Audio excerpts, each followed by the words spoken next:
Glória a Deus.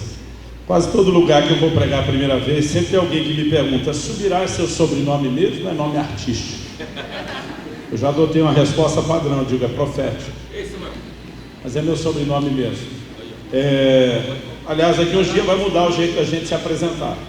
Uns dias a gente vai dizer: prazer, eu sou @Luciano Subirá, por causa da força das redes sociais. Ou com Facebook, YouTube puxando a fila, nós vamos dizer: eu sou /Luciano Subirá. Mas nosso material de edificação está todo à sua disposição gratuitamente na internet. As pessoas às vezes perguntam: pastor, tem CD de mensagem, DVD de mensagem? Eu digo: não, está tudo lá de graça na internet. Você pode assistir nossos vídeos, você pode ouvir a mensagem em áudio, você pode baixar o áudio, tirar cópia à vontade para abençoar quem você quiser. E você encontra esse material no site, que o endereço do site é o nome do nosso ministério, orvalho.com. Nós também temos um aplicativo com o mesmo nome, gratuito, para todas as plataformas dos smartphones, dos tablets, orvalho.com, que você pode baixar depois. E fica aí o encorajamento para depois você acessar o material. A única coisa que normalmente eu levo comigo nas viagens, e a gente vende, porque tem o custo de impressão, a logística de distribuição, e nos ajuda a bancar a conta do que é de graça, são os nossos livros. Mas infelizmente, eu me iniciei o fim de semana em Rio Branco, e infelizmente para vocês, para mim foi bom que eu resolvi, acabei com o material todo lá. Mas infelizmente não consegui trazer aqui. Mas se você quiser muito, você pode pedir pela internet, e esse material depois chega na sua casa ou no endereço que você quiser. Abra sua Bíblia, por favor, no livro de Daniel.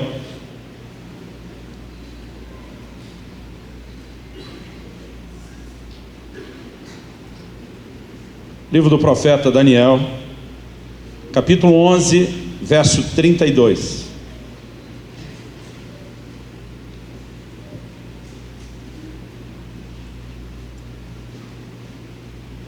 O texto sagrado diz assim: aos violadores da aliança ele com lisonjas perverterá, mas o povo que conhece ao seu Deus se tornará forte e fará proezas. Você pode repetir essa última frase comigo? Diga: mas o povo que conhece o seu Deus se tornará forte e fará proezas. Vira para um crente ao seu lado, fala a melhor cara de crente que você puder, fala para ele: o povo que conhece o seu Deus se tornará forte e fará proezas. Eu quero compartilhar algo com você baseado num princípio que a gente encontra nesse texto, não só nesse texto, em toda a Escritura, que é o fato de que conhecer a Deus determinará quem eu sou e aquilo que eu posso fazer.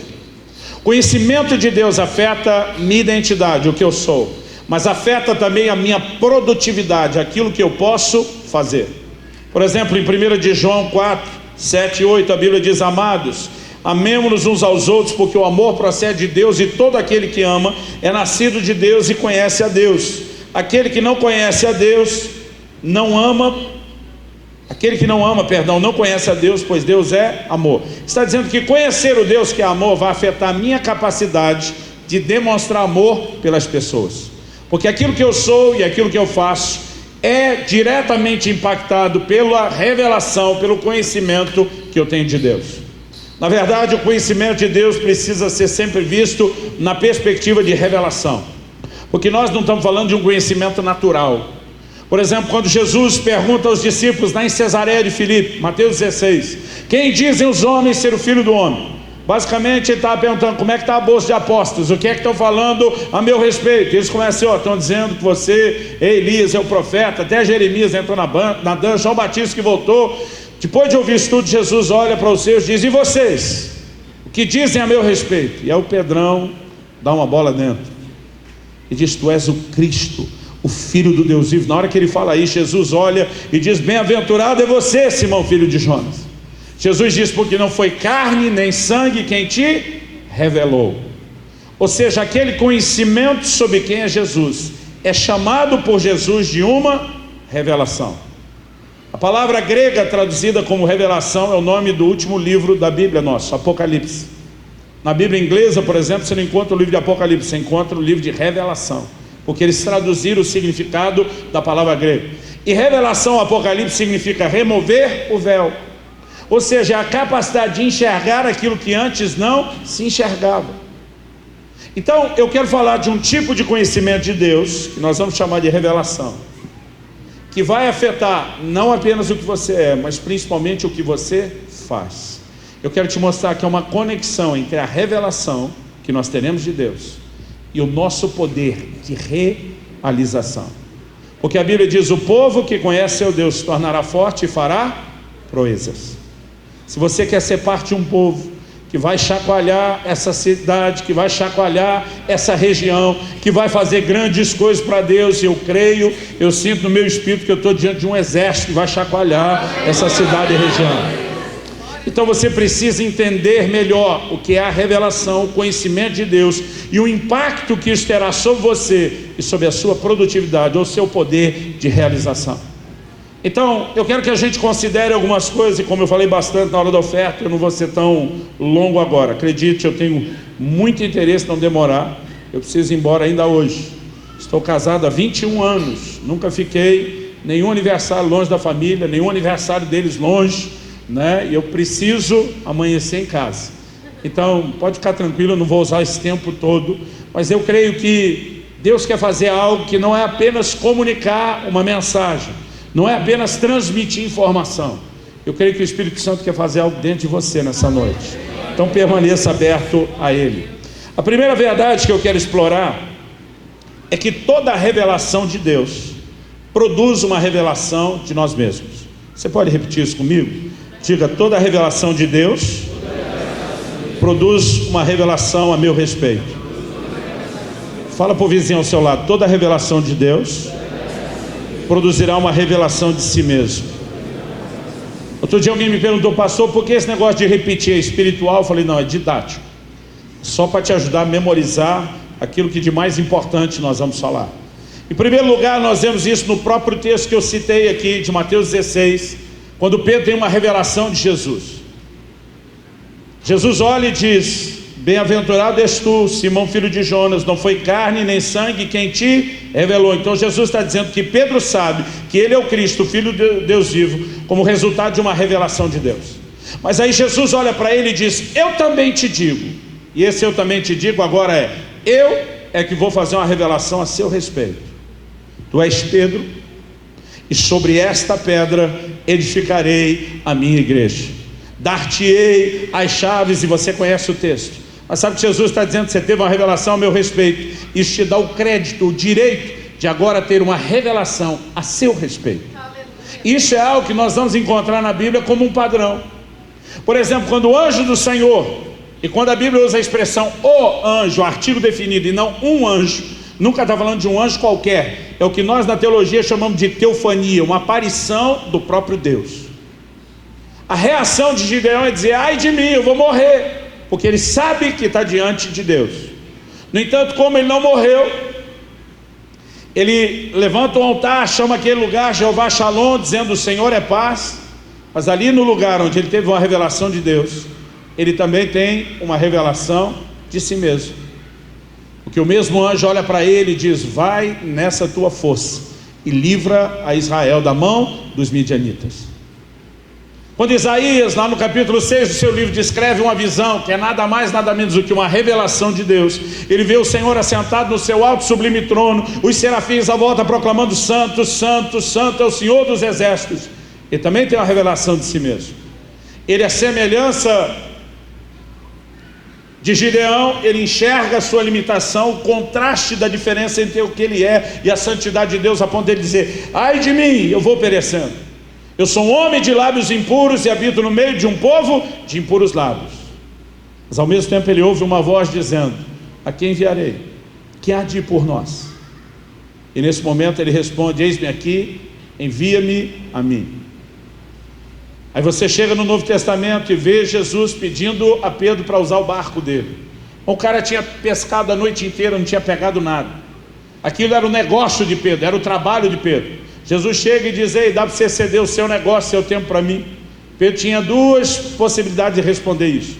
Uma era dizer: não tenho tempo para perder, tenho que correr atrás do prejuízo, infelizmente não vai dar, conte com outro, chame outro, mas eu estou fora. Infelizmente é o que muita gente hoje em dia faz dentro da igreja. Você está encorajando o cara, vamos liderar a célula, vamos discipular, vamos ganhar gente, vamos... Não tenho tempo. Tem que correr atrás do prejuízo. E muitos estão jogando fora uma bela de uma oportunidade. A oportunidade não é só honrar o Senhor Jesus. Jesus, depois de usar o barco de Pedro, diz: agora lança a rede para o lado, eu vou te dar o que sozinho você não pegou. Porque basicamente ele está dizendo: quando você me honra, eu também te honro. E agora eu vou trazer diferença e produzir um impacto no seu negócio.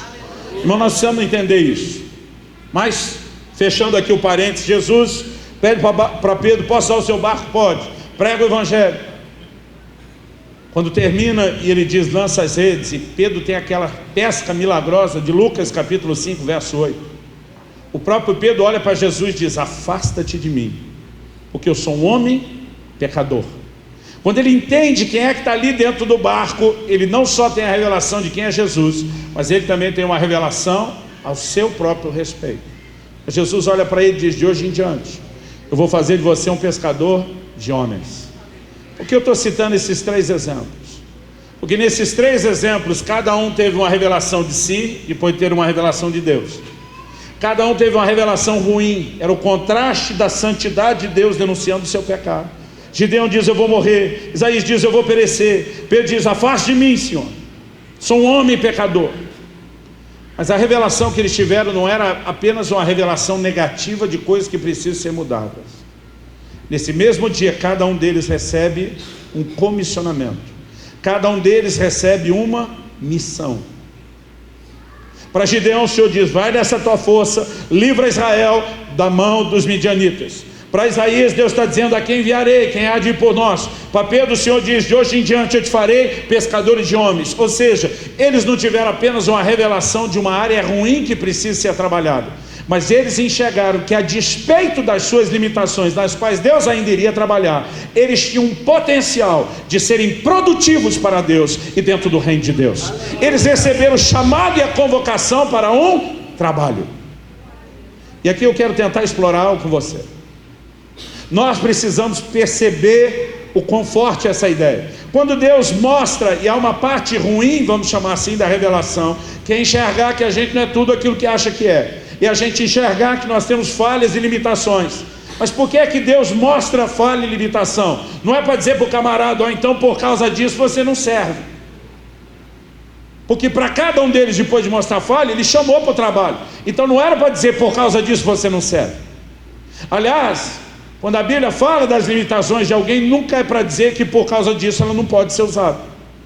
Tiago 5, a Bíblia diz: Elias era homem semelhante a nós, sujeito aos mesmos sentimentos. E a Bíblia diz: e orou, e por durante 3 anos e meio o céu não deu chuva, e orou de novo, e o céu se abriu e deu chuva. Ou seja, a Bíblia está dizendo: ele era como eu e você, sujeito aos mesmos sentimentos, era instável, era humano, era falho, mas ainda assim, quando orou, o céu se fechou, quando orou de novo, o céu abriu. Ou seja, Deus não está falando que ele da minha e da sua limitação para dizer que a gente não pode ser usado. Pelo contrário, Deus está dizendo: apesar delas, eu posso usar vocês para fazer coisas extraordinárias nessa terra. Quando Isaías enxerga a sua miséria e diz: ai de mim, sou homem de lábios impuros, na hora um anjo pega uma brasa do altar e tosta a boca do profeta. Sabe o que Deus está dizendo? Quando você enxerga e reconhece a sua limitação, eu tenho remédio para você, eu tenho cura para você, eu tenho restauração para você. Mas sabe, a única razão, querido, pela qual Deus está interessado em curar a mim e a você, não é apenas para a gente levantar dizendo: glória a Deus, aleluia, hoje sou melhor do que eu era antes. Quando Ele nos cura, e a gente aprende isso com a sogra de Pedro, Ele nos cura a fim de que a gente possa servir. Ela imediatamente, quando se levanta, começa a trabalhar, começa a servir, porque o propósito de Deus de me sarar, de me transformar, de te sarar e de te transformar, é tornar você cada vez mais útil para o serviço dEle. E nós precisamos entender isso. Se por um lado Deus vai mostrar uma parte ruim, uma parte que precisa ser mudada na minha e na sua vida, Ele não está com isso nos descartando, Ele não está com isso nos desqualificando, mas Ele está dizendo: apesar disso eu posso fazer algo na sua vida. E eu creio que nós precisamos entender essa revelação. Primeiro, que eu e você temos que ter de Deus, depois a consequência, que é termos a revelação de nós mesmos, e mesmo a revelação de nós mesmos, que vem nesses 2 tipos de revelação. Por que nós precisamos entender isso? Porque muita gente hoje em dia tem deixado de ser útil para o reino de Deus pela falta de entender isso. Eu não sei como as coisas são aqui no Acre, vou falar como são lá no Paraná. Volta e meia você está encorajando alguém por serviço, vamos ganhar gente, vamos cuidar deles, vamos discipular, vamos liderar a célula, vamos fazer isso, vamos fazer aquilo. E tem muita gente que ele acha até que ele está sendo humilde. Um falou para mim outro dia: não, pastor, não, o senhor está chamando a pessoa errada. Ele falou para mim assim: eu só sou a mosca que pousou no cocô do cavalo do bandido. Eu até hoje estou tentando entender a complexidade da afirmação dele. O que quer que seja que ele falou nessa frase enorme, não era bom. Ele está dizendo: eu não sirvo, não conta comigo. E tem muita gente, querido, que confunde humildade com mediocridade. São duas coisas diferentes. C.S. Lewis diz: humildade não é pensar menos de si mesmo, é pensar menos em si mesmo. Pastor, qual a diferença? A diferença é que humildade não te deprecia. Humildade não faz você achar que você é menos do que o que realmente é.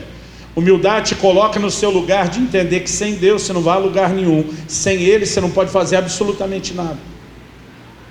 Mas para ser humilde, irmão, não tem que me depreciar e acabar comigo. Por exemplo, se eu chegasse aqui diante da igreja dizendo: gente, eu não só sou humilde, mas sou um exemplo de humildade a ser seguido, você ia me achar humilde? Claro que não, porque na nossa cabeça, se o cara fala bem dele mesmo, ele já não é mais humilde. Principalmente se ele falar que é humilde, a gente diz: aí não é. Agora, se a lógica fosse essa, então como é que fica quando Jesus diz: aprendei de mim, que sou manso e humilde de coração? Jesus vem a público e diz: eu sou o modelo de humildade que vocês têm que seguir. Mas na nossa cabeça, não, se ele é humilde, ele não pode dizer que é, mas ele diz. E ele não só diz que é, mas diz que ele é o referencial de humildade. Porque ser humilde, querido, não é se depreciar, não é pensar menos de si. No entanto, é pensar menos em si. O tempo todo você vai ver Jesus dizendo o quê? Eu só faço aquilo que eu vejo o Pai fazer. Eu só falo aquilo que eu ouço o Pai falar. O tempo todo você vê um Jesus que ele dá honra e glória ao Pai que o chamou, dizendo que tudo o que ele faz e produz vem de Deus. Ou seja, ele não é o centro. Mas em momento nenhum você vê Jesus falando de si como se ele fosse fraco. No seu primeiro sermão ele se apresenta publicamente e diz: o Espírito do Senhor está sobre mim, porque me ungiu. Eu estou aqui para curar, para libertar, para proclamar. Irmão, se o pregador hoje subisse no púlpito dizendo: gente, eu estou aqui como ungido de Deus para resolver o seu problema, a gente ia pensar: se acha. Mas Jesus nunca deixou de reconhecer quem ele era e o que ele tinha para oferecer. Embora o tanto de vezes que você vê Jesus orando demonstra a dependência que ele tinha do Pai, para o que só o Pai poderia realizar através dele. Abra sua Bíblia comigo em 1 Coríntios, no capítulo 15. 1 Coríntios, capítulo 15, versos 9 e 10.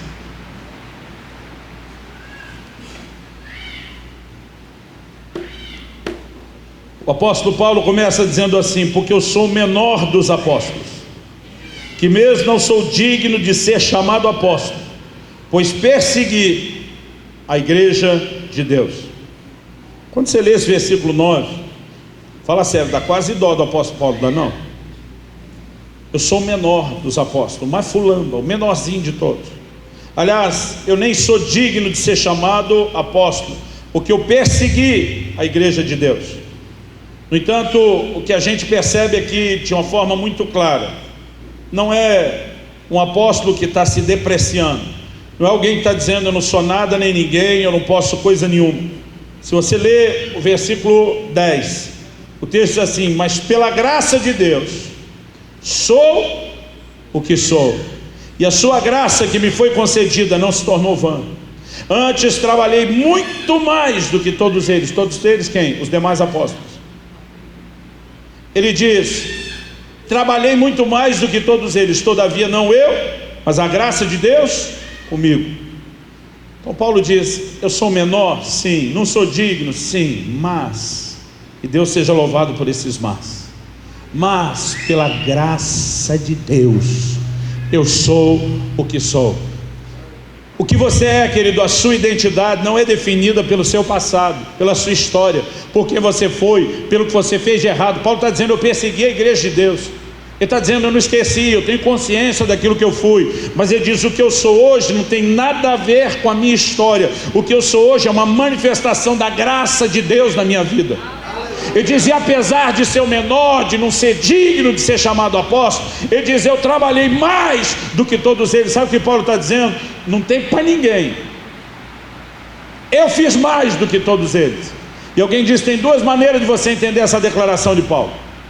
Uma delas é imaginar uma espécie de tabela como o Campeonato Brasileiro de ponto corrido, de score e pontuação ministerial. Então a gente vai imaginar Paulo liderando nas cabeças do campeonato, talvez Pedro em segundo, João em terceiro, não sei como seria. Mas uma outra forma de entender isso, que particularmente é que eu acredito que ele está falando, ele está dizendo, eu trabalhei mais do que todos eles juntos. Ele está dizendo, você pode botar os 12 apóstolos do Cordeiro juntos, que eles juntos não fizeram o que eu fiz. E se você lê o livro de Atos, irmão, que é uma história fidedigna, você percebe que enquanto os 12 se concentraram em evangelizar os judeus, não só de Israel, mas também da dispersão, Paulo com a sua equipe ganhou para Jesus o resto do mundo. Faz você as contas. Então se ele estiver dizendo, eu trabalhei mais do que todos eles juntos, também faz sentido. Ou seja, Paulo está dizendo, o lugar de realização onde eu vou entrar não depende de merecimento, não depende da minha história, é a compreensão de que a graça de Deus me leva muito além do que aquilo que eu acho que o meu passado poderia determinar. Porque toda hora tem gente que ele está achando que não vai longe, que não pode fazer muito por causa do seu passado. Outro dia um irmão falou para mim, ô pastor, que lindo a forma como Deus está te usando na nação e até fora. Ele estava lá todo tocado, mas ele diz, eu sei por quê. Eu falei, por quê? É porque você nasceu num lar cristão, você foi consagrado a Deus antes de nascer, você buscou a Deus a vida inteira, você não fez nada de errado. Enquanto ele estava falando, eu falei, se o que você estiver falando for verdade, nós não vamos conseguir explicar aquele ali. Quem era aquele ali que eu apontei? Era o outro pregador da conferência, um cara para quem eu bato continência, um cara que tem uma palavra poderosa, se move nos dons de uma forma como eu vi pouca gente. Falei, aquele foi mais longe do que eu. Aí ele falou, aquele então deve ter sido mais crente que o senhor. Eu falei, não, aquele ali com 6 para 8 anos de idade já estava se prostituindo, já estava roubando, já estava... Quando eu comecei a dar a lista de coisas que o cara fez, incluindo homicídio, ele ficou olhando e falou, não pode. Eu falei, claro que pode. Irmãos, nós precisamos entender que o lugar onde Deus vai nos levar de realização nele não tem nada a ver com a nossa história passada. É uma manifestação da graça de Deus na nossa vida. É por isso que cada um de nós precisa de uma revelação, não só de quem Deus é. Nós precisamos ter uma revelação que nos faça compreender quem nós somos nele. Uma revelação que nos faça compreender onde vamos. Logo depois que Paulo tem uma revelação de Jesus que aparece para ele, o Ananias já bate na porta da casa dele e diz, ei, você vai pregar o evangelho diante dos reis, diante dos gentios. Deus vai te fazer rodar o mundo, cara, porque o tempo todo você vai descobrir que gente que percebeu o que podia fazer, recebeu isso através de uma consequência da revelação que ele teve de Deus. Uma das coisas que mais tem roubado a nossa produtividade é que nós não conseguimos enxergar quem nós somos, nem o que nós podemos fazer em Deus. Agora, por que é que Deus mostra não só a parte boa, como também a parte ruim? Eu acredito, e eu quero encerrar aqui falando sobre como nós temos que lidar com esses dois aspectos da revelação. Eu acredito que se Deus mostrasse para mim e para você só a parte boa, como por exemplo lá em 1 de João, no capítulo 4, no versículo 17, a Bíblia diz, tal qual Ele é, Jesus, somos nós neste mundo. Quando você começa a entender quem você é em Cristo, sua identidade nele, irmão, é algo tão fantástico, é algo tão extraordinário. Mas eu tenho visto gente que quando enxerga só isso, ele começa a ir para um outro lado, de ficar orgulhoso e metido, achando que é grandes coisas. Eu já conheci os ministérios que depois de um certo nível de revelação, os caras começam a achar a quarta pessoa da Trindade. E sabe qual é o problema, irmão? É que gente que começou rompendo e fazendo um monte de coisa, daqui a pouco estagna. Por quê? A Bíblia diz, Deus resiste ao soberbo. Tem ministério que parou, irmão, não é nem culpa do diabo, quem está resistindo é Deus. Porque o cara entrou no lugar de uma atitude errada.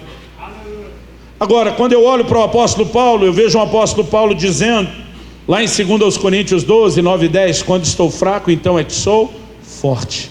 Irmão, nós só vamos viver a força de Deus enquanto eu e você estivermos conscientes das nossas fraquezas. O camarada disse que o Senhor olhou para ele e falou, a minha graça te basta. O meu poder se aperfeiçoa na fraqueza. Então, se nós queremos viver a força de Deus, nós não podemos deixar de enxergar a nossa fraqueza. Mas por outro lado, quem tem a revelação só do aspecto ruim, daquilo que ainda precisa ser mudado, e não tem a revelação de quem é no Senhor e o que pode fazer em Deus, ele também vai para o outro extremo. É gente que começa a dizer: não, eu só sou a mosca que pousou no cocô do cavalo do bandido. Outro dia eu estava conversando com um irmão, comecei a falar para ele, falei: meu amigo, acredito em você, Deus quer usar a sua vida. Não, pastor. Ele falou: eu sou aquele tipo de gente que não presta para nada. E às vezes você fica pensando, irmão, que o cara está assim, com um sério problema de autoestima. Mas não, ele ainda acha que está sendo humilde. Não, pastor, eu sou muito fraquinho. Eu falei: irmão, se você realmente se considera fraco, você é o cara. Porque lá em 1 Coríntios 1, de 26 em diante, o apóstolo Paulo começa a dizer: olha, não são muitos de nobre nascimento no nosso meio, não são muitos os sábios, não são muitos os poderosos. Ele até diz: pelo contrário. Então, pelo contrário, o nível estava baixo mesmo, social, intelectualmente falando, estava baixo o negócio. Mas ele diz: pelo contrário, Deus escolheu as coisas loucas do mundo para confundir as sábias. Deus escolheu as coisas fracas do mundo para confundir as fortes. Deus escolheu as coisas desprezadas, as que não são, a fim de confundir as que são. Falei: então, se você acha que não é, você é o cara, você é um candidato para Deus te usar. Porque Deus não está atrás de gente que é ou que acha que é. Deus não está atrás de gente que seja alguma coisa ou que acredita que possa fazer a obra dele de si mesmo. Deus está atrás de gente como eu e você. A Bíblia diz que ele decidiu colocar um tesouro dentro de vasos de barro. Aleluia. E nós precisamos acreditar, querido, que é importante ver as limitações, porque o reconhecimento delas nos faz depender de Deus, não só para ser transformado, mas ir além delas. Mas nós também precisamos enxergar a combinação do que nós somos nele. A verdadeira identidade minha e sua é um ponto de equilíbrio entre aquilo que eu e você enxergamos das nossas fraquezas e aquilo que nós enxergamos da nossa identidade nele. A manifestação da graça de Deus me leva a um lugar aqui no meio, onde eu reconheço: ainda preciso ser mudado e trabalhado, mas isso não me impede de ser produtivo e de ser uma bênção para Deus. Quem está entendendo, diga amém. Nós não podemos deixar o diabo nos enganar. Se você enxerga em você fraqueza e limitação, você é um grande candidato. Abra sua Bíblia comigo aí em Joel, no capítulo 3, nos versos 9 e 10. Esse texto me encoraja, me incentiva desde a minha adolescência. Joel capítulo 3, versos 9 e 10. Proclamar isso entre as nações, Deus falando: apregoai guerra santa e suscitai os valentes. Valente aqui não é só corajoso, são soldados de guerra. Cheguem-se, subam todos os homens de guerra. Agora olha o que Deus diz: forjai espadas das vossas relhas de arado e lanças das vossas podadeiras. É uma batalha que está sendo convocada de improviso, não tem um exército pronto. Deus está dizendo que vocês vão improvisar até a arma. Aliás, tem duas coisas que eu vejo aqui, não é nem só o improviso. Deus está dizendo: suas ferramentas de trabalho é aquilo que eu quero usar nessa guerra. Irmão, deixa eu te dizer, lá no lugar onde Deus te plantou, com o trabalho que você faz, é que você tem que ser sal, é que você tem que ser luz. E o lugar aonde você foi colocado dentro da sociedade é onde Deus quer te usar para fazer a diferença e proclamar o Evangelho.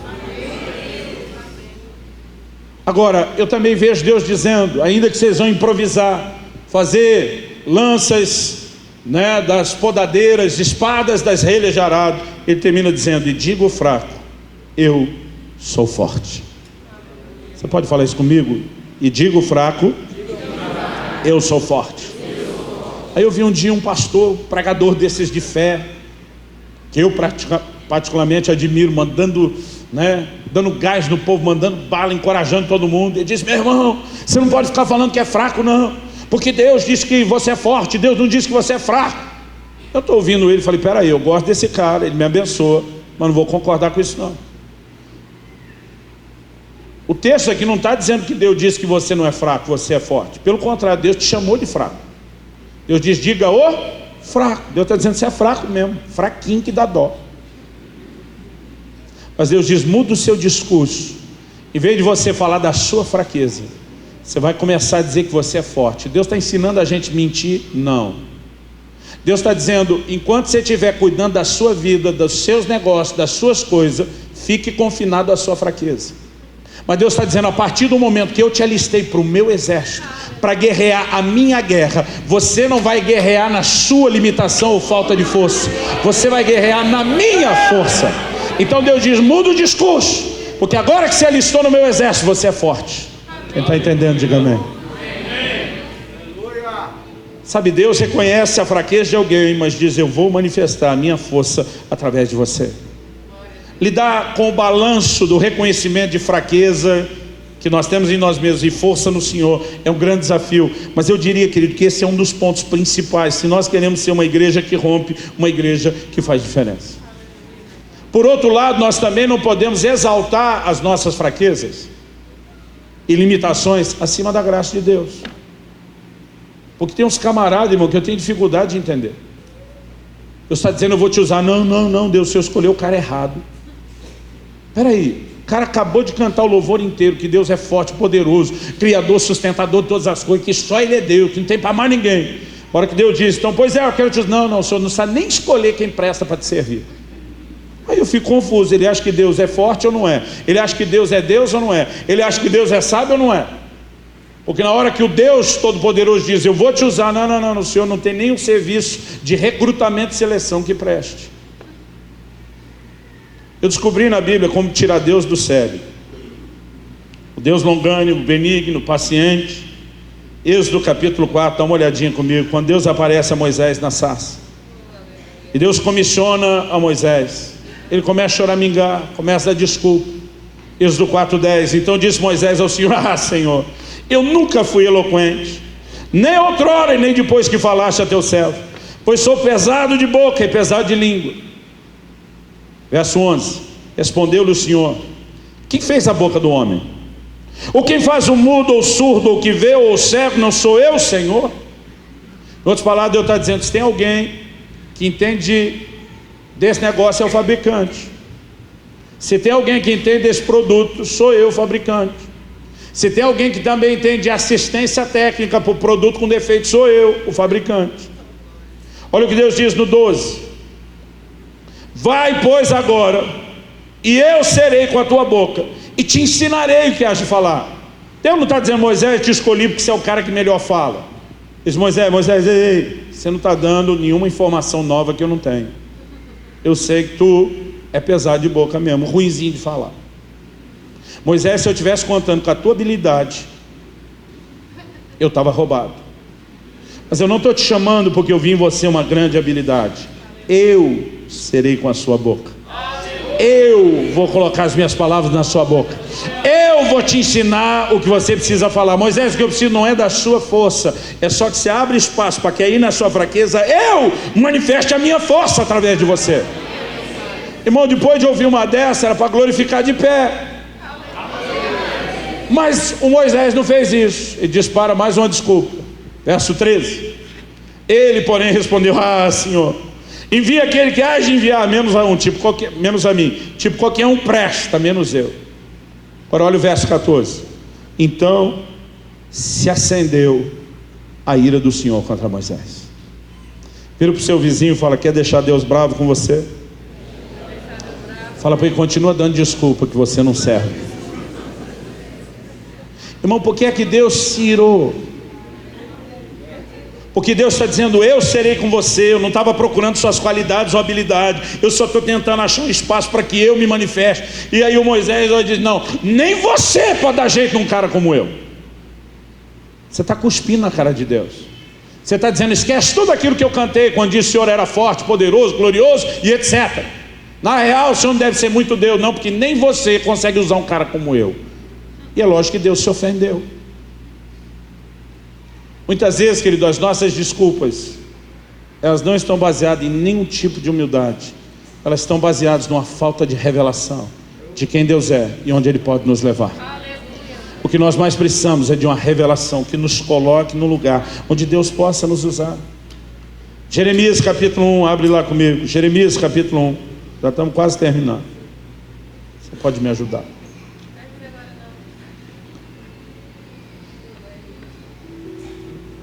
Verso 4 de Jeremias 1, a mim me veio, pois, a palavra do Senhor, dizendo, antes que eu te formasse no ventre materno, eu te conheci.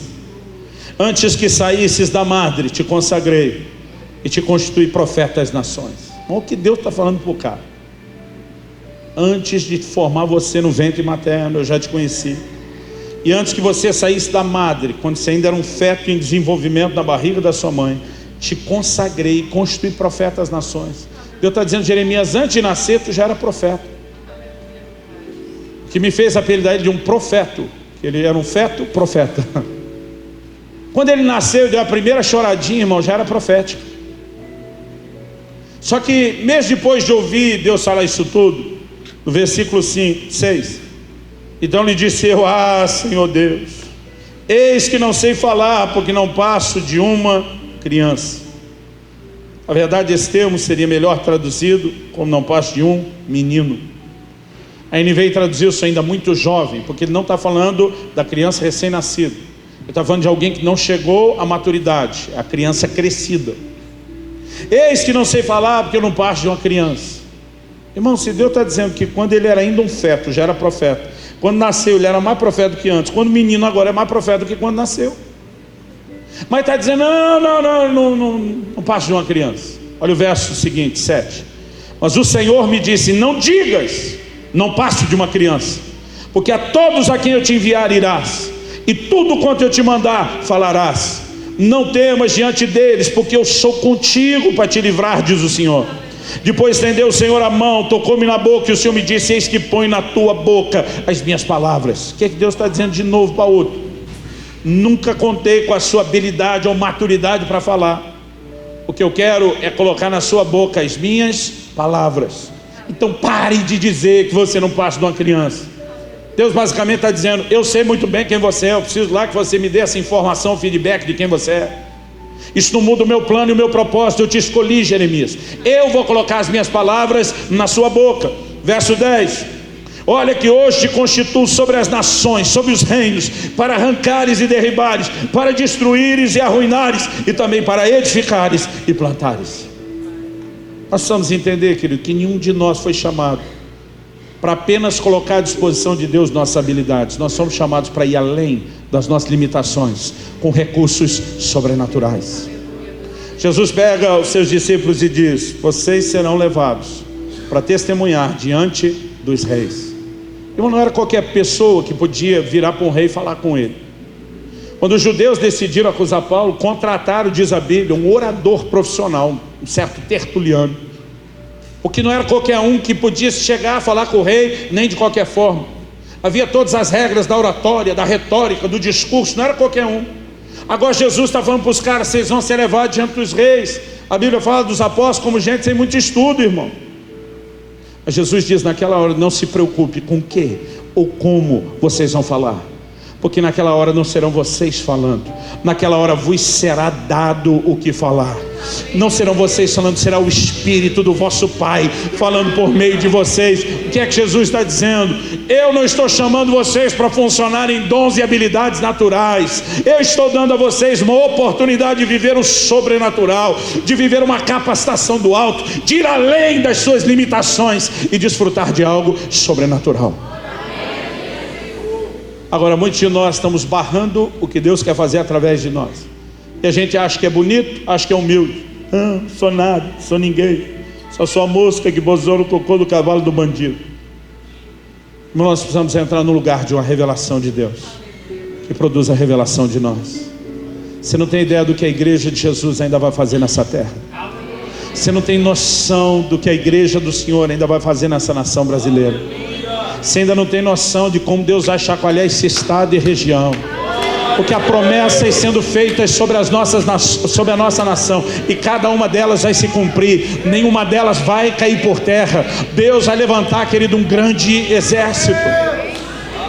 Tem gente dizendo, pastor, uma igreja está feia, está complicada, está bagunçada. Eu digo, ei, Deus sempre tem um remanescente. Toda hora Deus pode jogar na cara de um Elias. Tem outros 7.000 que não dobraram seus joelhos a Baal. Morreu desse Brasil todo faz muito tempo. Tem muita coisa acontecendo que é feia, mas tem muita coisa linda. Deus está fazendo tanta coisa linda, tanta coisa extraordinária na nossa nação. E me ouça, Está chegando o momento da igreja brasileira acordar, despertar e se levantar para ser aquilo que Deus tem sonhado e declarado profeticamente que nós seremos. Eu sei que muitas vezes vai bater em mim e em você a dúvida. Eu já falei para Deus várias vezes: onde é que o Senhor estava com a cabeça quando me chamou para o ministério? Porque quando você fica olhando só para a sua limitação, você diz: não, tem que ter alguma coisa errada. Mas nós precisamos entender, querido, que Deus acredita naquilo que eu e você podemos fazer. Ele não acredita em nós, Ele acredita no que Ele vai ser e fazer através de nós. É diferente. No início do meu ministério, eu passei alguns anos no itinerante, mas já estou pastoreando há 23 anos. No início do meu ministério pastoral, muitas vezes me vinham uns pensamentos loucos. Me vinham uns negócios na cabeça dizendo assim: cara, é melhor você desistir disso. Você não vai chegar a lugar nenhum, você vai acabar com essa igreja que começou. Esse negócio vai virar escândalo depois, é melhor você desistir agora. Vaza desse negócio enquanto puder. E um dia eu falei: Deus, eu tenho certeza que isso é coisa do cão. Não há uma voz rouca e cavernosa, mas isso é coisa do cão. Mas um dia eu estava pensando, mas falei: mas peraí. Aí eu comecei a ligar os pontos. Falei: diabo, nós não somos amigos. Nós nunca tivemos um bom relacionamento. Não acho que você está interessado no meu bem-estar, nem tão pouco no bem-estar da igreja ou do reino de Deus. Então que conversa é essa de você querer que eu desista porque eu não vou dar certo? Se você realmente sabe que eu não vou dar certo, você tinha que ficar quieto e deixar eu me lascar, para você ficar rindo de mim, zombando da igreja depois. Eu falei: mas você nunca teve interessado nem no meu bem-estar, nem no bem-estar da igreja? Por que é que agora você resolveu me dar um conselho para eu sair do ministério enquanto é tempo? Irmão, deixa eu te dizer, a ficha caiu. Eu descobri que aquele jogo todo do diabo de me fazer desistir é porque até ele acredita em mim. Eu descobri que não só Deus acredita em mim, irmão. Descobri que até o cão acredita em mim, que ele me vê como uma ameaça a ser eliminada.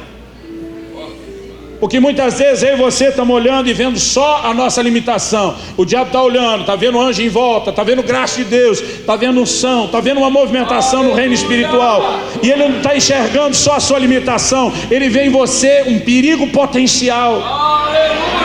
Agora, irmão, fala sério: Deus e o diabo acreditam em mim, eu não vou acreditar? Agora, não se trata apenas de você ter um pensamento positivo. Você tem que entrar no lugar de revelação. A revelação de Deus, ela produz uma revelação dentro de você. E essa revelação é que vai nos levar ao lugar que nós precisamos entrar, de fato produzir aquilo que Deus espera de nós. Elias era homem semelhante a nós, mas a Bíblia não diz por causa disso não pôde. A Bíblia diz: a despeito disso, fechou o céu, depois abriu o céu, marcou a sua geração, escreveu história. Porque gente que está escrevendo história desde que o reino de Deus começou não é gente perfeita. É gente que se permitiu ser usado por recursos que não eram deles, mas por recursos sobrenaturais. Irmão, eu acredito, não importa se eu estou conversando com a pessoa que eu estou evangelizando, se eu estou aconselhando um crente, se eu estou pregando no púlpito, eu acredito que eu não vou falar de mim mesmo. Eu acredito que o Espírito do meu Pai vai falar através de mim. Eu estava um dia desse pregando uma igreja em Miami. Era um domingo à noite. Eu falei: pastor, eu não posso nem ficar até o fim do culto. Eu falei: se o senhor vai me passar a palavra tal hora, eu posso pregar 35 minutos. Te dou o microfone para o senhor fazer o apelo e eu vou sair correndo. Porque eu só aceitei o convite porque a igreja dele era bem perto do aeroporto. Era o final de uma viagem de férias com a minha família. Ele falou: não, combinado. Expliquei antes. Falei: gente, a hora que eu terminar de pregar, não vou nem orar o pastor que ora, ninguém me segura, porque eu tenho que sair correndo para não perder um voo internacional, eu e minha família. E quando terminei de pregar, fiz isso: pastor, ora, lembrei o povo, falei: gente, vou correndo, literalmente correr pelo corredor, entrar no carro, sair, não me para. Ele pegou para orar, eu saí correndo. Quando eu estou passando pela porta, um senhor já de cabelo branco me segura pelo braço, falou: preciso falar com você. Eu falei: não me faça perder meu voo. Ele falou: é rápido. Ele olhou para mim e disse: sou um ateu. Quando ele falou isso, quase perguntei: o que é que o senhor está fazendo aqui? Tem um lado meio gaiato que eu tenho que ficar segurando. Ele falou: quando anunciaram que você ia pregar a palavra de Deus, ele falou assim: eu zombei de você no meu coração. Mas ele diz: eu estou tentando entender até agora o que foi que aconteceu. Ele diz: parece que você pegou minha cara, esfregou no chão, acabou comigo. Irmão, Não era nem uma mensagem assim muito culta, muito racional, que pudesse falar que eu usei algum argumento profundo que quebrou a filosofia dele. Ele falou: eu não estou entendendo o que está acontecendo. Eu falei: eu vou chamar alguém para te explicar, mas deixa eu te advertir, isso é o que nós chamamos de Espírito Santo. O que está acontecendo não está acontecendo no nível da sua razão. O Espírito Santo te pegou por dentro. A Bíblia diz: ele convence do pecado, da justiça, do juízo. Ele nos leva a entrar no lugar da operação da fé. Aí se você me pergunta: pastor, o senhor crê que tem recursos para debater com os melhores ateus? Provavelmente não. De mim mesmo não. Mas eu tenho visto a unção fazer coisas extraordinárias. Um jovem da nossa igreja disse: pastor, senti de Deus de dar um livro seu para o meu professor de filosofia ateu. Falei: que livro você deu? Esperando que ele desse pelo menos um evangelista. Falei: dei o seu livro, O Falar em Línguas. Falei: você está maluco? Falei: Paulo diz que se entrar um incrédulo na igreja, não é nem para nós falar em língua na frente dele, para ele não achar que nós estamos loucos. Você vai dar um negócio de falar em língua para o cara que nem aquele. Ele falou: pastor, senti de Deus. Mas meu irmão falou: posso terminar a história? Falei: pode. Falei: o cara converteu, pastor, lendo o seu livro. Falei: você fez a coisa certa, como eu estava te dizendo. Irmão, eu acredito que Deus fará coisas extraordinárias através de cada um de nós. Mas sabe o que eu e você mais precisamos? Não é apenas completar um trilho de treinamento, ser treinado. Estudo é importantíssimo. Mas o que eu e você precisamos é gastar tempo com Deus. Há um lugar na oração, querido. E nossa definição de oração ela está incompleta. Porque através de Jeremias Deus diz: invoca-me que te responderei. A gente acha que oração é só isso. Eu peço, Deus responde. Eu peço, Deus responde. Mas Deus não parou aí. Deus diz: invoca-me, eu te responderei. Mas ele disse: anunciar-te-ei coisas grandes e ocultas que tu não sabes. Oração também é um ambiente de revelação. Quando eu e você clamamos, ele não apenas responde, ele começa a nos anunciar coisas grandes e ocultas que nós não sabemos. Eu comecei na minha adolescência a me trancar no meu quarto para orar várias horas por dia. Eu achava que eu estava ficando maluco, porque enquanto eu estava orando naquele quarto, eu me via pregando para multidões enormes. Eu me via pregando para muita gente. Eu me via trocando de lugares. Eu me via pregando em lugares diferentes do Brasil. Me via pregando em lugares diferentes do mundo. Eu pensava: meu Deus, estou ficando louco. Hoje eu entendo que não era loucura. Quanto mais eu entrava naquele lugar de revelação, mais Deus mostrava o que eu vou fazer através de você, aonde eu vou te levar.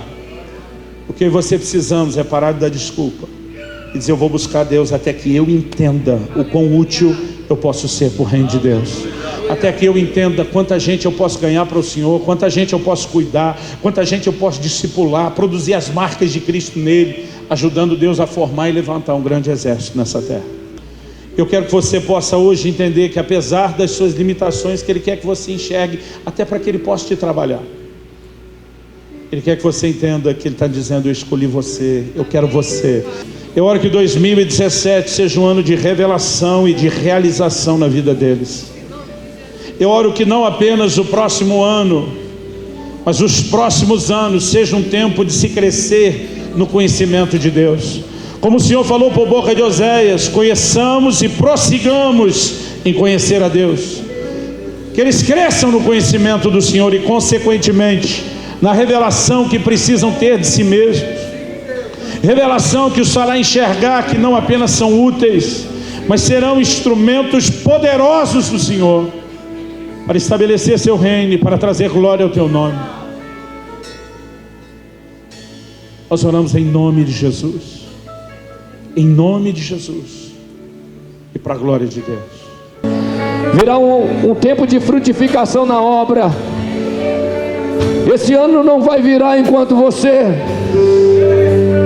não dá uma reviravolta na tua vida ministerial, espiritual. Hoje Deus te mostrou quem você é, quem você é, quem você é. Hoje Deus mostrou a tua capacidade nele. Arábia. Quanto tempo você perdeu? Quanto tempo desperdiçado? Quantas vidas? Somente porque você não acreditava que Deus poderia usar você, que Deus poderia usar suas faculdades mentais, que Deus o Deus poderia fazer em você e através de você.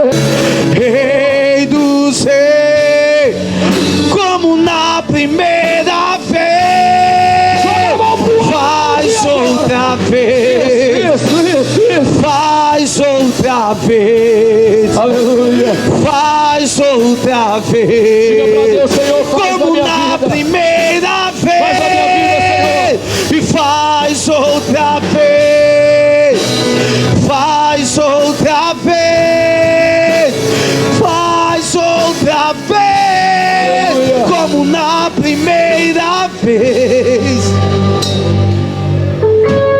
Começa a falar com Deus aí. Se tem alguém que conhece a tua história, é você e Deus. Existem pessoas que entraram nessa macrocélula desacreditada. Existem pessoas que entraram hoje aqui dizendo: não, eu não sou capaz de fazer a obra de Deus. Ei, Deus gosta dos improváveis, como eu, como você.